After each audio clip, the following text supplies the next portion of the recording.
Mi hermana me pidió que abortara como regalo de bodas, y aún no entiende por qué todos la rechazan. Mona siempre ha sido Mona. No hay otra forma de describirla sin sonar como si estuviera exagerando o inventando. Hay que conocerla, verla en acción, escucharla hablar, verla moverse en una habitación como si el mundo entero girara alrededor de ella. Porque para ella, siempre ha sido así. Desde que éramos niñas, todo se trataba de hacerla feliz. Bastaba con una lágrima suya para que cambiaran los planes. Si quería algo, lo tenía. Si decía que no quería ir a algún lado, nadie iba. Se convirtió en esa mezcla rara entre la princesa intocable y el terremoto emocional al que nadie quería contrariar. Yo, por mi parte, aprendí a adaptarme. A no esperar nada de ella, ni para bien ni para mal. Simplemente, aprendí a no chocarme con su forma de ser. Me mantenía al margen, viviendo mi vida en paralelo a la suya. Mona siempre ha tenido una obsesión con los grandes momentos. Todo tenía que ser un evento, su cumpleaños, Navidad, incluso cualquier salida sin sentido se convertía en producción. Le encantaba asegurarse de que el foco estuviera siempre sobre ella. Llegaba tarde a sus propias fiestas solo para hacer una entrada. Todo tenía que ser a su medida, con la energía centrada en ella. A veces resultaba entretenido. Otras veces, insoportable. Pero nada me preparó para lo que vendría cuando se comprometió. El año pasado, Marco le propuso matrimonio. Fue una escena de película, por supuesto. Flores, anillo, aplausos. Mona lo publicó en redes sociales casi al instante, con un pie de foto digno de telenovela. Pronto llegó la fiesta de compromiso, con decoración extravagante, un pastel del tamaño de una lavadora y música en vivo. Todo muy de Mona. Para entonces, yo tenía 3 meses de embarazo. Benjamín y yo habíamos estado intentándolo desde hacía un tiempo, y cuando finalmente lo logramos, fue un momento de pura felicidad para los dos. Decidimos contárselo primero a la familia cercana. Mona fue una de las primeras personas a las que se lo dije. No había razón para esconderlo, de todas formas se iba a notar con el tiempo. Pensé, ingenuamente, que se pondría contenta por mí. Me dijo felicidades, con una sonrisa que no llegó a sus ojos. Fue una de esas sonrisas que te dejan con una sensación extraña en el pecho, como si en lugar de alegrarse por ti, estuviera evaluando qué tanto la noticia podría afectarla. La fiesta estaba en pleno apogeo cuando Mona se acercó y me pidió hablar a solas. Me llevó a una esquina del jardín, donde no llegaba la música ni los gritos de los invitados. Estaba seria, pero con esa calma fingida que usa cuando quiere que todo se vea perfectamente planificado. Empezó hablándome de lo especial que sería su boda. Va a ser el día más importante de mi vida, dijo. El único que no puede repetirse. Me hablaba de flores, del vestido, de los centros de mesa, de la alfombra, del horario, del clima, de todo lo que ya había planeado hasta el más mínimo detalle. Y entonces, bajó la voz. Y justo pensaba en tu embarazo. Me miró como si me estuviera dando una noticia delicada. Estoy muy feliz por ti, de verdad, dijo, con esa voz de azúcar falsa que usaba para disfrazar sus verdaderas intenciones. Pero, me preocupa un poco lo cerca que está tu fecha de parto con mi boda. Yo la miré, sin entender muy bien qué quería decir con eso. ¿Perdón? Es que, es un momento muy único para mí, continuó. Una boda solo ocurre una vez. Un embarazo, bueno, puedes tener muchos bebés, ¿verdad? Eres joven, tienes tiempo. Tuve que respirar hondo. No podía estar entendiendo bien. Pensé que quizás había tomado unas copas de más y estaba balbuceando estupideces sin pensar. Pero no. Lo que venía era aún peor. Lo que me pregunto es si consideraste esperar para tener el bebé. Quiero decir, podrías intentarlo de nuevo más adelante. No sería tan complicado. Y así, el día de mi boda no se vería ensombrecido. Me lo dijo como si estuviera pidiéndome que cambiara de peinado para no robarle atención, como si el embarazo fuera una mancha que pudiera quitarse con agua. Y lo peor, lo llamó mi regalito de bodas. Me quedé mirándola en silencio. Literalmente, se me secó la garganta. ¿De verdad pensaba que eso era algo que una hermana podía pedirle a otra?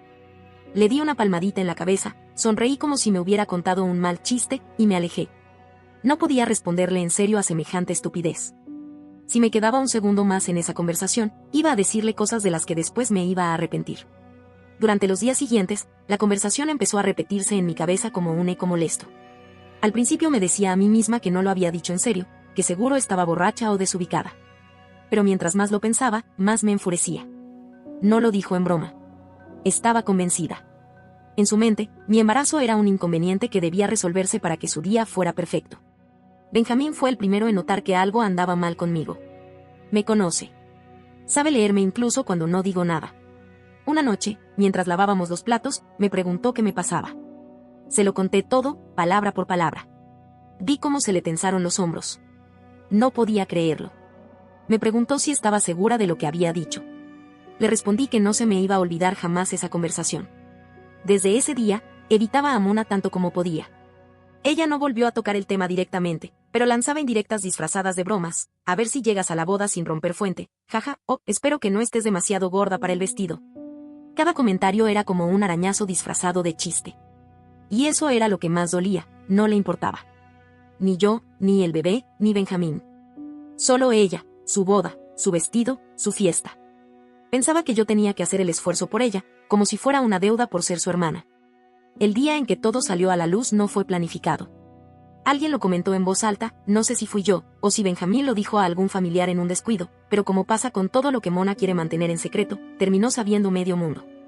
Y nadie, absolutamente nadie, reaccionó como ella esperaba. Incluso Marco, su prometido, se mostró genuinamente impactado. Según me contaron, cuando lo supo, se encerró con ella a hablar durante más de una hora. Y desde entonces, algo cambió. Desde esa conversación entre Marco y Mona, las cosas comenzaron a desmoronarse a una velocidad que incluso para los estándares de Mona fue alarmante. Nadie supo exactamente qué se dijeron a puerta cerrada, pero algo quedó muy claro: Marco ya no la miraba igual. Lo que más me sorprendió fue que Mona actuaba como si no entendiera que había salido mal. Como si la reacción de todos a su petición fuera una completa sorpresa. Empezó a justificarse ante cualquiera que le diera 5 minutos de atención. Decía cosas como, no fue así como lo dije, o Valeria lo malinterpretó todo para hacerme quedar mal.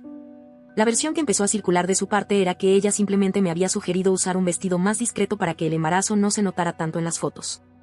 Lo cual, de por sí, ya era bastante desafortunado. Pero no era eso lo que me había pedido. Me pidió que interrumpiera mi embarazo. Que abortara a mi bebé como un pequeño sacrificio para no arruinarle su boda. Lo repito y todavía se me revuelve el estómago. Nuestra familia estaba hecha un lío. Mis padres, aunque no se atrevían a decirlo con todas las letras, me apoyaban. Mi madre me llamó en privado para decirme que lo que Mona me pidió no tenía sentido, pero también me pidió paciencia, porque Mona no siempre mide sus palabras. Mi papá solo suspiraba cada vez que el tema salía. Supongo que ya no le quedaban fuerzas para lidiar con otra de sus hijas desatadas. Pero Mona tenía a sus defensores. Una tía dijo que yo debí mantener la conversación en privado, que exponerla de esa forma fue cruel. Otra prima suya mencionó que, aunque su pedido fue absurdo, todos sabíamos cómo era Mona desde pequeña, y que no tenía sentido indignarse ahora. Como si ser siempre la misma persona egoísta te absolviera de todo. Marco, por su parte, empezó a alejarse. No solo de Mona, sino de la boda en sí. Ya no hablaba con entusiasmo de los preparativos, ni mencionaba los detalles que antes parecía disfrutar. En una cena familiar, lo noté callado, distante. Ni siquiera intentaba disimular. Cuando Benjamín le preguntó por el itinerario de la luna de miel, Marco solo encogió los hombros. Lo peor para Mona no fue que Marco comenzara a dudar. Fue que no la siguiera ciegamente. Que la cuestionara. Que no se tragara su versión de la historia sin reparos. Mona no sabe manejar eso. Y empezó a hacer lo que siempre hace cuando pierde el control: atacar. Dijo que yo le había llenado la cabeza a Marco. Que estaba celosa de su felicidad. Que nunca me alegré de su compromiso. Que tenía envidia porque mi embarazo no era algo tan importante como una boda. Que estaba desesperada por atención. A cualquiera que quisiera escucharla, le soltaba su lista de acusaciones. Y con cada palabra que decía, cavaba más hondo su propio agujero. A medida que la fecha de la boda se acercaba, Mona empezó a perder el control por completo. Cortó lazos con varios amigos que no le seguían la corriente. Dejó de hablar con algunos familiares. Amenazó con desinvitar a gente de la ceremonia. Estaba convencida de que todo el mundo estaba en su contra. Que todos habían sido manipulados por mí. Benjamín trató de mantenerse al margen, pero llegó un punto en el que él también era blanco de sus ataques. Le escribió un mensaje larguísimo diciendo que él estaba interfiriendo en su vida, que la odiaba desde siempre y que había saboteado su relación con Marco. Yo, por mi parte, opté por mantener la distancia. No respondí a sus provocaciones. No publiqué nada. No hablé mal de ella frente a nadie. No porque no tuviera razones, sino porque sabía que cualquier chispa iba a prender el incendio más grande. Marco comenzó a pasar más tiempo fuera. Benjamín lo notó. Me lo dijo un día, mientras doblábamos ropa del bebé. No sé si la boda se va a hacer, vale. Marco no se ve bien. No lo decía con tono triunfalista ni mucho menos. Era tristeza. Dolor. Porque al final del día, esto era nuestra familia, por muy descompuesta que estuviera. En una de esas noches de silencio incómodo, Benjamín me contó que Marco lo había llamado. Tuvieron una conversación larga. Marco le dijo que no entendía cómo no había visto este lado de Mona antes. Que ella siempre había sido intensa, sí, pero que últimamente había cruzado todos los límites. Que la petición sobre mi embarazo lo había hecho repensar todo. ¿Cómo voy a casarme con alguien que le pidió a su hermana que abortara por una fiesta?, le dijo. ¿Qué clase de persona hace eso, y encima cree que tiene razón? Esa frase se me quedó grabada.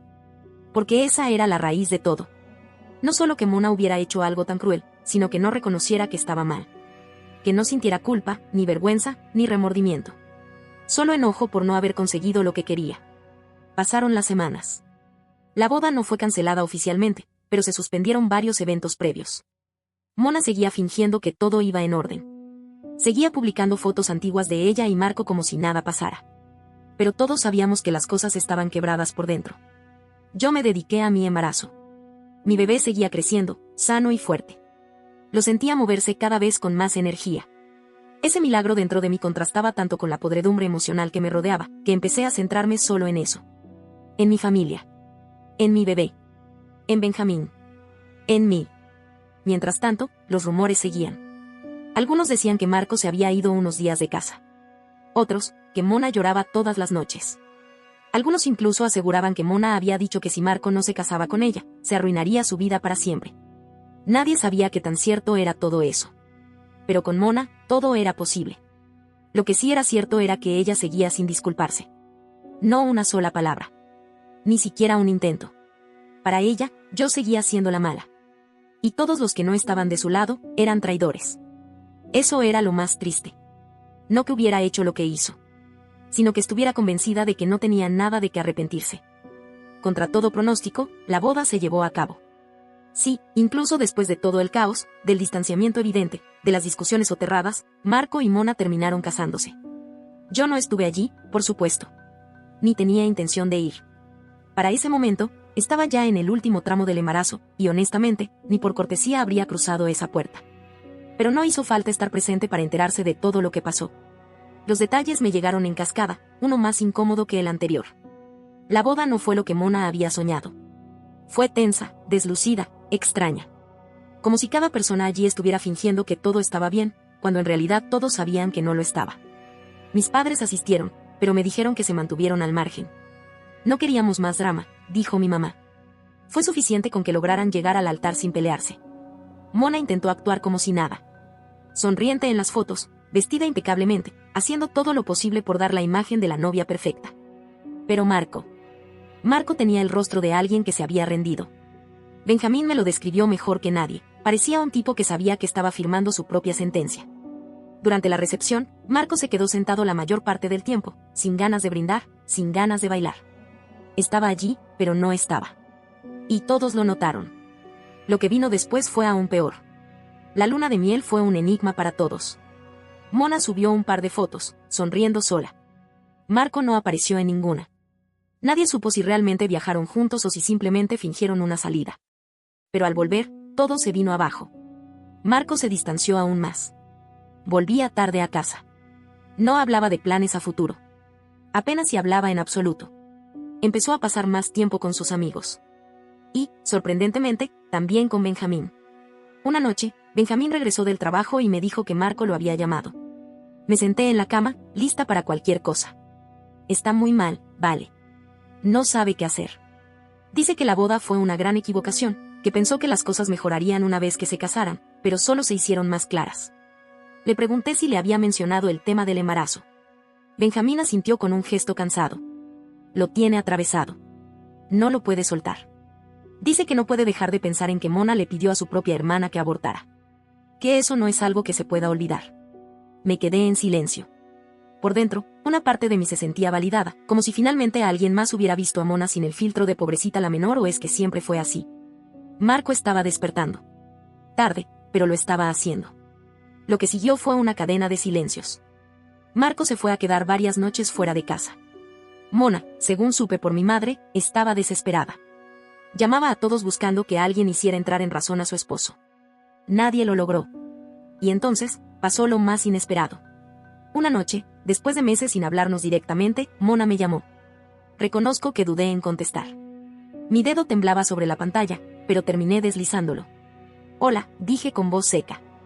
Del otro lado, Solo escuché sollozos. Mona estaba llorando. Le costaba incluso hablar. Estoy embarazada, dijo finalmente, entre jadeos.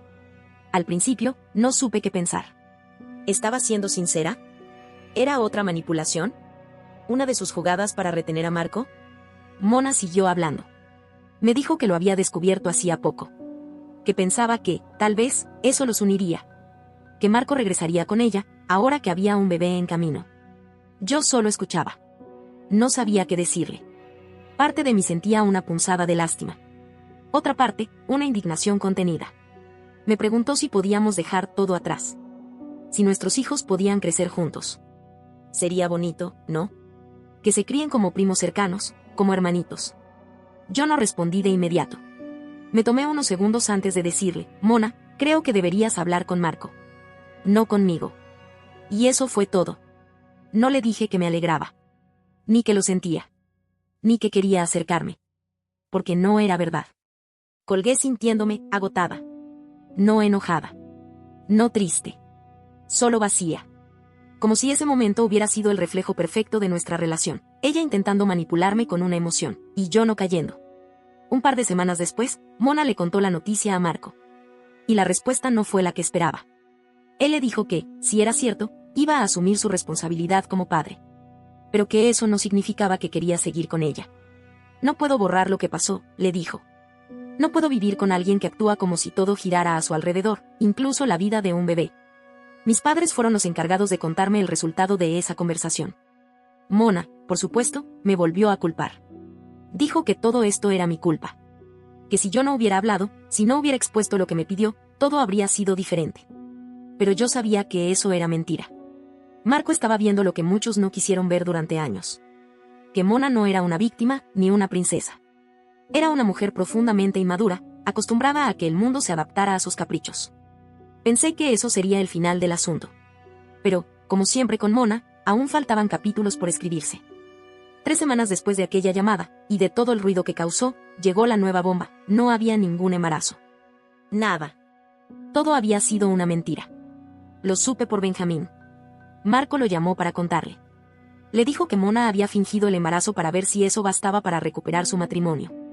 Que había usado eso como último recurso. Y que ahora lo único que le quedaba era el desastre. Cuando Benjamín me lo contó, solo cerré los ojos. No me sorprendió. No me indignó. Ya no. Con Mona, el umbral de lo posible se había borrado hace tiempo. Fingir un embarazo no era algo nuevo para alguien que alguna vez le pidió a su hermana real que abortara como un detalle bonito para su boda. Lo que me sorprendió fue que lo hiciera sin pensar en las consecuencias. ¿Y si Marco lo hubiese creído del todo? ¿Y si él hubiera vuelto, apostando por algo que no existía? ¿Iba a mantener la mentira para siempre? ¿Inventarse un aborto espontáneo? ¿Un error médico? No tengo idea. Y sinceramente, prefiero no saber. Lo cierto es que Marco ya no tenía nada más que hacer allí. Solicitó el divorcio. Esta vez de forma oficial. Ya no eran solo distanciamientos, ni peleas sin resolución. Fue una decisión real. Definitiva. Y con eso, la fachada entera de Mona se vino abajo. Todo el circo que había montado durante meses colapsó sobre ella. Las personas que aún le daban el beneficio de la duda, esas pocas que todavía pensaban que yo había exagerado, también se fueron. Nadie quería estar cerca de alguien que fingía un embarazo para manipular. Ni siquiera por pena. Lo más patético fue que ni siquiera me culpó directamente esta vez. O tal vez sí, pero ya nadie me lo repitió. Supongo que incluso sus cómplices más ciegos se dieron cuenta de que no había nada que justificar. Había cruzado una línea invisible que, una vez atravesada, no te permite volver a la imagen de solo está malentendida. Mis padres, bueno, no sabría decirte con certeza cómo lo están manejando. Mamá dice que está preocupada, pero también agotada. Que no puede seguir tapando sus errores. Que ya no es una niña. Papá, como siempre, se encierra en el silencio. Se limita a escuchar, a sentir, y decir cosas como algún día va a madurar. Pero no estoy tan segura. Yo, por mi parte, me he mantenido lo más lejos posible. Con Benjamín y nuestro hijo, que llegó sano, hermoso, y absolutamente perfecto. Es curioso cómo una vida nueva puede darte perspectiva sobre todo lo que está podrido a tu alrededor. Durante estas últimas semanas, me he centrado solo en eso, en mi bebé. En aprender a ser madre. En los desvelos, los llantos, las miradas nuevas, los pequeños gestos. En esos momentos que no necesitan atención, ni aplausos, ni decoraciones exageradas. que simplemente son. Mona, por supuesto, no ha visto a mi hijo. Ni ha preguntado por él. Me imagino que en su cabeza sigue creyendo que esto fue una competencia. Que mi embarazo existió para arruinar su momento. Que todo lo que pasó fue producto de una traición mía. Lo que no entiende, y tal vez nunca entienda, es que yo no tenía ningún interés en competir. Que la vida no es un guión donde una brilla si la otra se apaga. Que una boda no vale más que un hijo. Que la felicidad no se construye destruyendo a otros.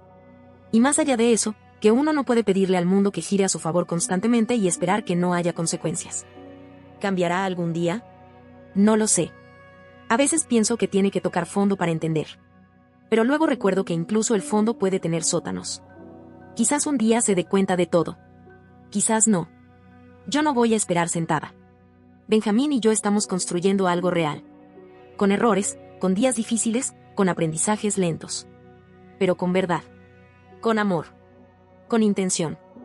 Y eso, para mí, vale más que cualquier ceremonia, cualquier fiesta o cualquier vestido blanco. Si algo he aprendido de todo esto, es que la familia no es quien comparte tu sangre, sino quien está ahí cuando el resto se hunde. Y Mona, bueno, Mona podrá tener mi apellido, mis padres, mis fotos de infancia. Pero hoy por hoy, no es parte de mi familia. Quizás algún día entienda por qué. O quizás nunca lo haga. Lo único que tengo claro es que no pienso explicárselo más. No olvides dejar tu opinión en los comentarios, dejar tu like y compartir este video.